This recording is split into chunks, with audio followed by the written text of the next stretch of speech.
Okay, we're gonna start the next session. The first talk will be given by Professor Hiroyuki Kajimoto from the University of Electro-Communications, who is continually developing cutting-edge devices and technologies for human tactile and human touch and tactile perceptions. And he's gonna give a talk about the recording and the replaying of tactile feeling. Please go ahead. Yeah, thank you very much for a nice introduction. And I'm Hiroyuki Kajimoto from the Univ Electro-Communications. And today, let me just briefly talk about my work on tactile feeling. Tactile feeling is, I believe, one of the very important aspects of Shitsukan. And I'm quite sure that, of course, some of you are very specialists, but not all of you are very familiar with haptics research. So let me start from the basics. For example, when we see our surrounding environment, there are lots of tactile feelings. For example, if you wear something, you feel something with your skin. And if you eat, or if you sleep, or if you play with something, you have always a tactile feeling. So you are literally surrounded by tactile experience, of course. So tactile feeling is not at all new, of course. But now is, the era of days of smart devices and internets, and it means that there is a high demand to reproduce tactile feeling artificially. If you can reproduce, for example, the fabric feeling, so if you can reproduce that, maybe buying clothes by Amazon might be less challenging. So, but what is tactile feeling? There are, of course, several researches on that, but perhaps Okamoto-san's 5 dimensions might be the most straightforward classification. He classified that the tactile feelings are divided into 5. One is fine roughness, second one is macro roughness or bumps, third one is hardness, softness, and fourth might be warmness, coldness, a temperature-related one, and the last one might be frictions. So you can classify the tactile feelings. And at the same time, of course, there were several works on developing tactile devices to display the tactile feelings.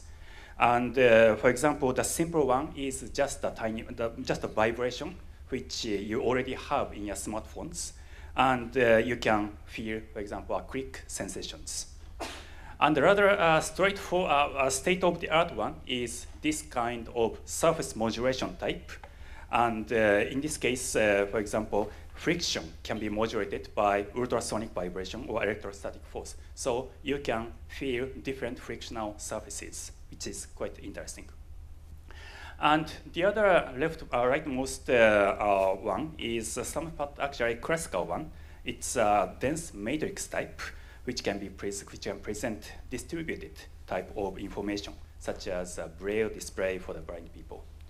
So, of course, there are lots of other approaches, but I must say that the tactile display nowadays cannot display everything, not yet. And actually, these tactile displays can present several elements of tactile feelings that I told you. For example, some of them can present roughness, they can present softness, they can present shapes, and so on. So it seems to be promising. But in my opinion, they did not fully successful in reproduction of the realistic surfaces. For example, perhaps you are quite familiar with sandpaper feelings. It's a very typical texture feeling of the tactile feeling. But actually, reproduction of sandpaper feeling is not achieved at all by the previous tactile displays, in my opinion.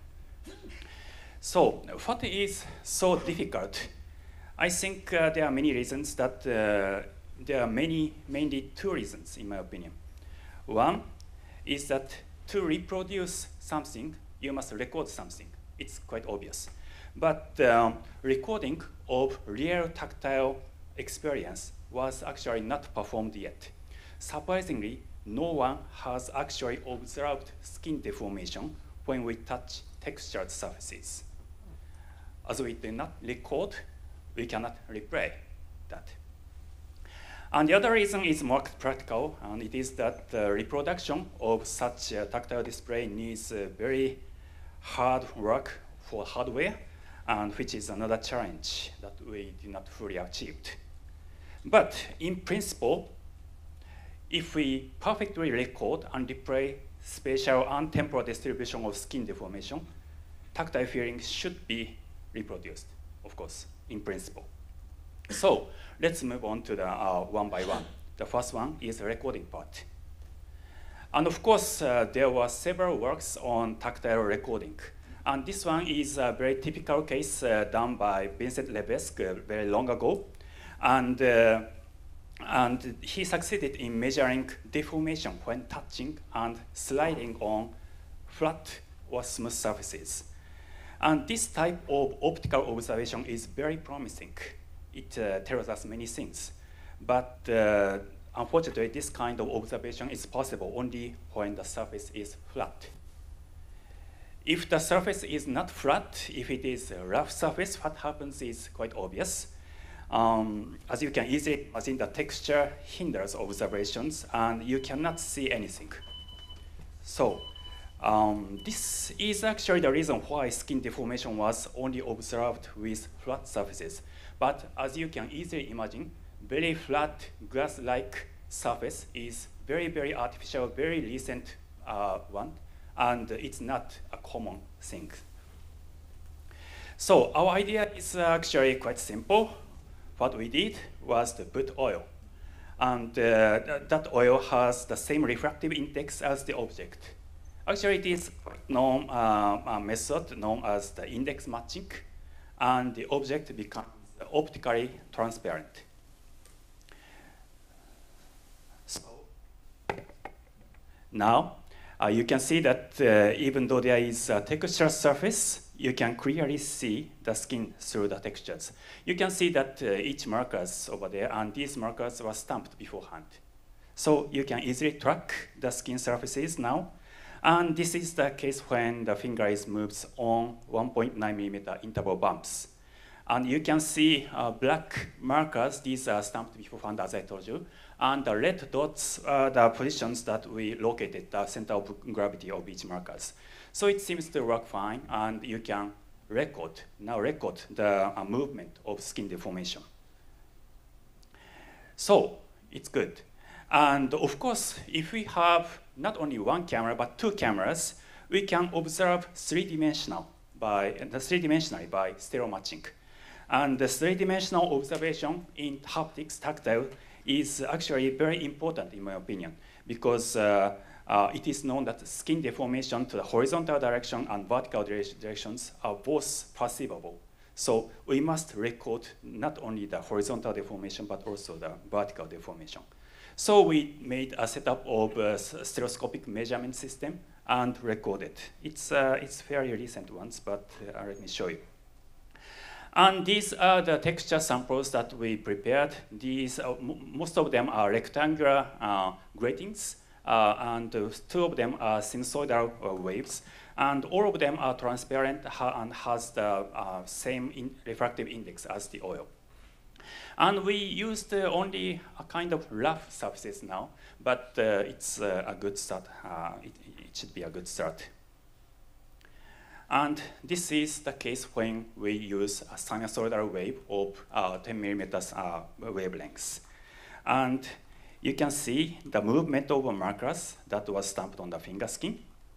And you can see that this is the finger skin movement. You can see obviously that the shape of the sinusoidal wave is somewhat copied to the finger skin. And this is the plot of movements of stamped markers on the skin along these directions, 7 of them. And the left plot is the deformation to the depth direction, and the right one is the skin deformation to the tangential direction, to the direction of texture movement. And you can clearly see that the depth deformation is propagating like this. And it's quite natural. And you can also see that the horizontal deformation, tangential deformation along the travel direction has no periodicity at all. And it seems that they move slightly at first, and they stick still horizontally. And here is another 3 examples. These are for the 7.5 millimeter gratings, 3.9 millimeter gratings, and 2.9 millimeter gratings. You can see that at 7.5 millimeter grating, it's quite coarse gratings. The skin deforms quite periodically, but its periodicity decreases with gratings, with smaller wavelengths. And at 2.3 millimeter grating, it seems it's almost vibrating as a fall. And this is again the 2-dimensional plot of skin deformation to depth direction and tangential direction at one point, at a single point of the finger. And you can see that the vertical deformation has obvious periodicity, but the horizontal displacement does not, especially when the gratings was small. So, so it seems that it works quite fine. And we are still at preliminary stage of measurement with rough textures. But one interesting observation now is that when we plot tangential deformation, horizontal and vertical displacement in 2-dimensional, it seems that each finger skin is actually rotating in locally. I'm not sure if its rotation contributes to some tactile feelings. I'm not sure about that, but something of interesting. So now let me quickly introduce another attempt of tactile sensing. It is stickiness. Where the previous texture perception that I showed you is mainly by sliding the fingers. But in this sticky sensation case, the skin moves vertically up and down. And actually, stickiness is a quite important tactile feeling, such as for cosmetic evaluations. And there are some attempts on stickiness of food, of course, but special distribution was not measured. And of course, there was some works on stickiness distribution measurement quite long ago. And in this case, they used optical observation like this system.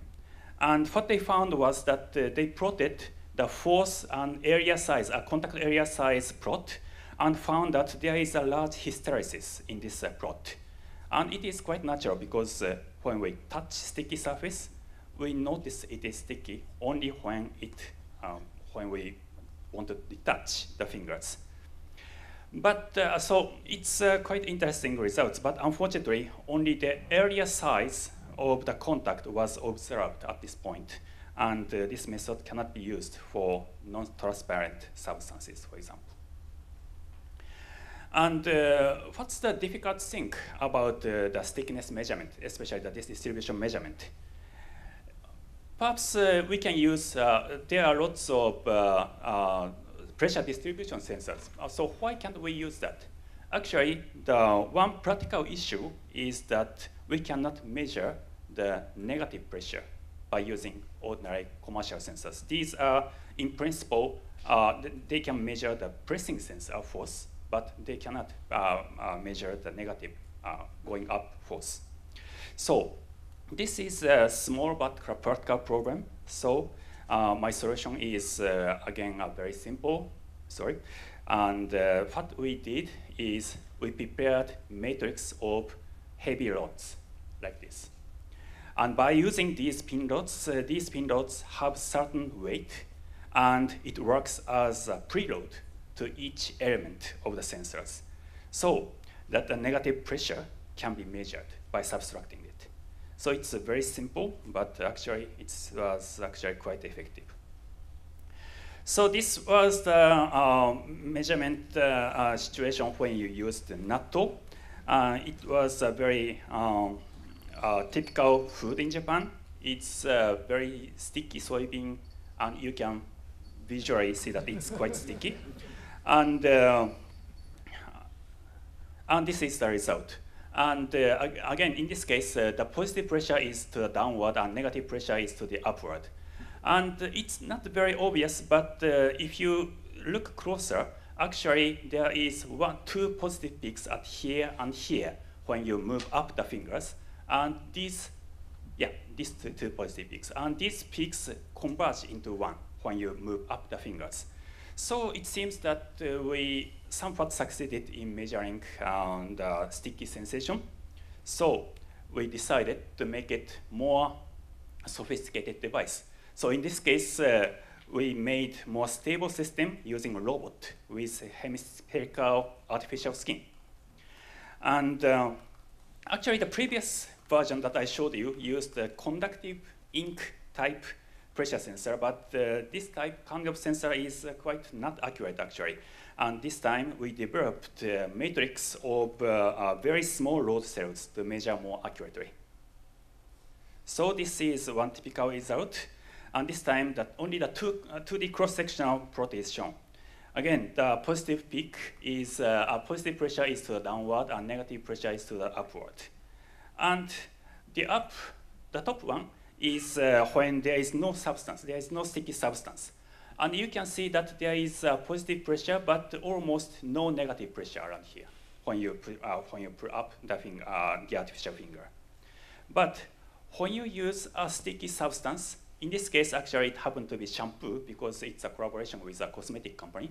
But you can see this kind of peak appears drastically, and it converges into one. So it seems that we now can understand the phenomenon of stickiness.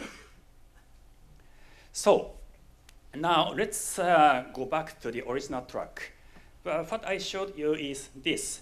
If we can measure everything, then if you reproduce everything, perhaps tactile feeling should be reproduced. But is it really so easy? Perhaps not. And so we need to have a tactile display that can replay the deformation of skin. And of course, some of you might know that there were several trials on developing dense tactile displays. And typically they use the piezoelectric actuators. But the problem is that we do not only present fine textures, but we want to present other cues, such as frictional force by the force displays, for example. So which means that the device must be small and lightweight enough. But from these viewpoints, these kind of devices are actually quite heavy and quite large. So the tactile display itself must be developed by our own hand. So it's a really hard task. But this is the principle we put an eye on. Actually, this is a collaboration work with Lynette Jones, who is the next presenter. And perhaps all of you know that when something is heated, it becomes bigger, of course. And if we have a very thin nichrome wire, heating wire, the wire extends by heating. And that elongation is at most 1%. It's quite large deformation. And perhaps you think that temperature phenomenon is very slow, so it cannot be used as a tactile display, especially for vibration. But actually, it is quite fast if the wire is very, very thin. And in this case, we used 25 micrometer nichrome wire. It's very thin. Your hair is 200 micrometer thickness, so it's 10 times smaller than your hair. And because of its thinness, the cooling becomes much, much faster. So actually, you can present vibration. And it has actually a very good linear characteristics and compared to the well-known shape memory alloy, that sort of thing. So this is why we used the heating wire as an actuator for tactile display. And this figure shows the basic setup of a single pin tactile display. And it has one heating wire here, and there is an elastic bar, and that elastic bar is pulled back by the heating wire. And when it is applied with electric current, it's elongated, and the elastic bar goes bending. So, and if it is cooled back, it's going back. So it's quite simple structure, very simple structure. And we found that 20 millimeter, 2 centimeter length of heating wire can generate at most 200 micrometer displacement, which is quite enough for tactile display. And we also found that actually this system can present enough displacement even at 300 Hz. So it's quite good. It has quite good characteristic.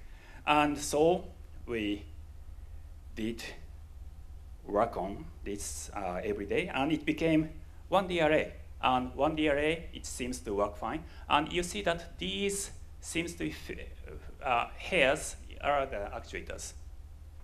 And as the 1D array works fine, we made 2D arrays matrix.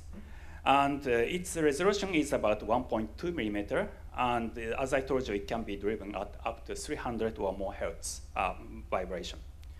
And unfortunately, there is one drawback. The drawback is that its driving direction is sideways. And the skin on this display deforms tangentially, which is not ideal. As I showed you in the previous measurement section, the skin locally deforms mainly vertically.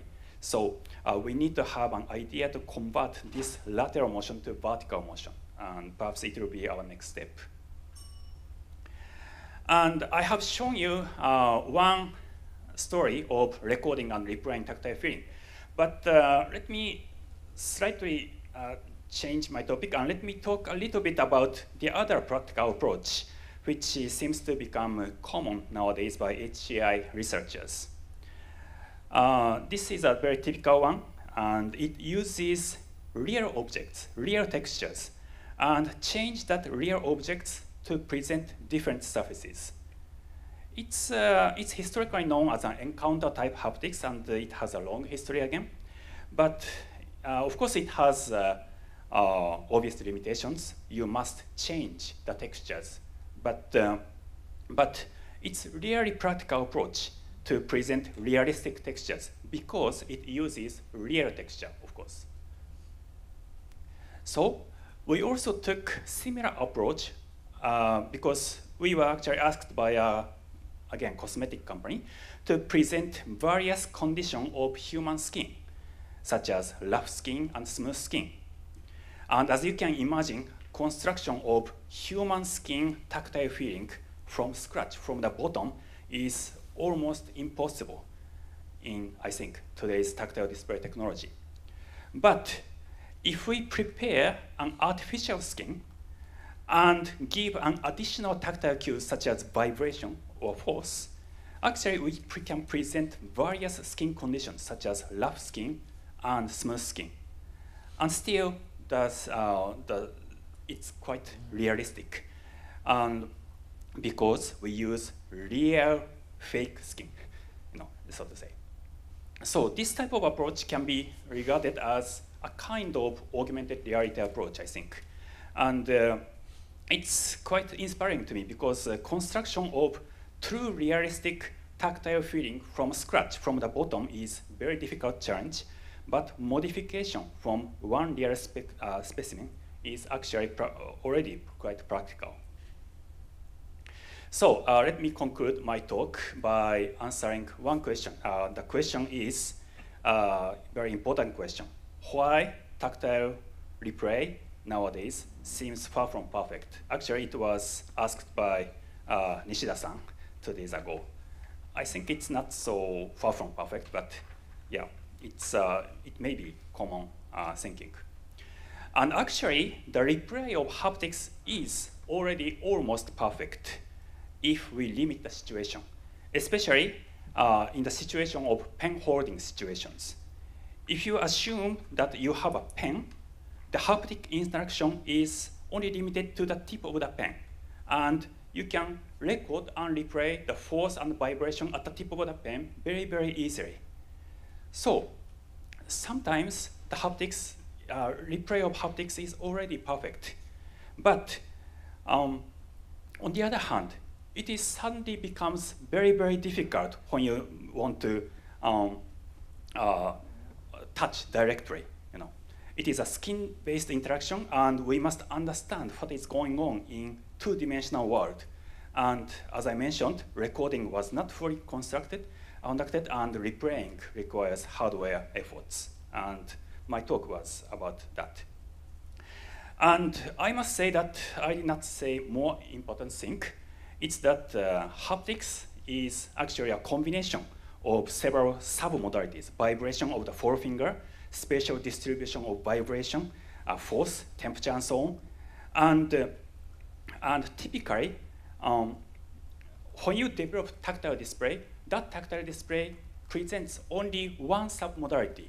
And it can achieve some good points in psychophysical experiment, but when you want to express some kind of realistic textures, it's not so perfect. It became not so perfect. So, on the other hand, as I told you in the last slides, in the augmented reality approach, everything is actually already realistic, and single submodality is modified. So it is somewhat reversed mindset from construction from scratch. And in other words, as a conclusion, I want to say that combining several submodalities of haptics should be one of the central topic of tactile feeling research. And that's all. Thank you very much. Thank you. Are there questions and comments?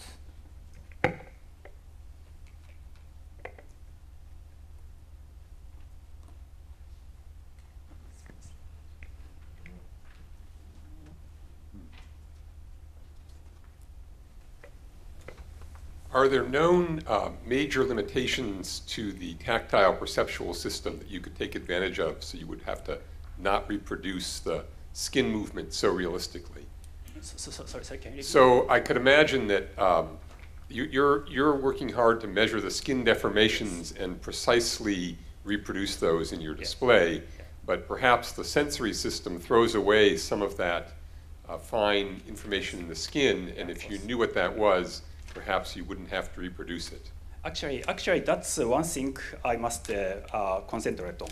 As I showed you this. Picture, but of course I'm quite sure that it's too much. And what we should do actually is to find out the feature of tactile feeling from this and display that feature. So perhaps there should be much easier way. But beforehand, I think this reconstruction should be done as a first step. So this is my approach. Thank you. Any other questions?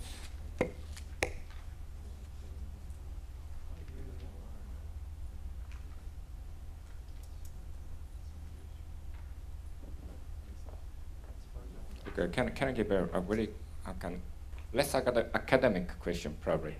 I would like to know how do you think about a balance in your motivation or a direction between a social demand about the tactile displays and then your understanding of the human tactile perception, kind of basic science aspects, and then the both drives your research, or that you are giving them more weight on the development of the display or devices? Actually, both drive my research actually. And recently, as you may know, the smartphone appears, and there are lots of smartphone companies that comes to all haptics researchers to reconstruct something or do something with haptics on the smartphone. But the problem is that there is no very good application yet on the smartphone to do something. So it's actually quite difficult question to answer, but maybe the simple answer is both should be done. And I told you several times about the cosmetic company collaboration, and it's a very good thing for me because I do not know cosmetics at all, but it seems that their requirements seems to be very easy at first, but when you think about it, it's more scientific ones. Thank you. Any other short question or comments or something? Okay. Thank you very much.